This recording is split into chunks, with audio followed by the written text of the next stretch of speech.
طلحہ بن Ubaidullah رضی اللہ عنہ بیان کرتے ہیں، اہل نجد سے پریشان حال بکھرے بالوں والا ایک شخص رسول اللہ صلی اللہ علیہ وآلہ وسلم کی خدمت میں حاضر ہوا۔ ہم اس کی آواز کی گنگناہٹ سن رہے تھے، لیکن ہم اس کی بات نہیں سمجھ رہے تھے حتیٰ کہ وہ رسول اللہ صلی اللہ علیہ وآلہ وسلم کے قریب ہوا اور وہ اسلام کے متعلق پوچھنے لگا تو رسول اللہ صلی اللہ علیہ وآلہ وسلم نے فرمایا، دن اور رات میں 5 نمازیں۔ اس نے عرض کیا، کیا ان کے علاوہ بھی کوئی چیز مجھ پر فرض ہے؟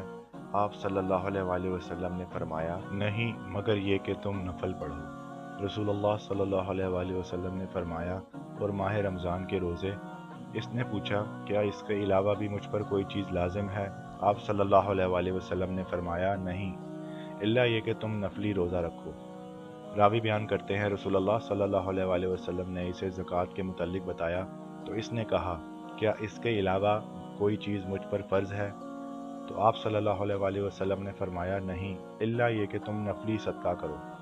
راوی بیان کرتے ہیں، وہ آدمی یہ کہتے ہوئے واپس چلا گیا، اللہ کی قسم، میں اس میں کسی قسم کی کمی بیشی نہیں کروں گا۔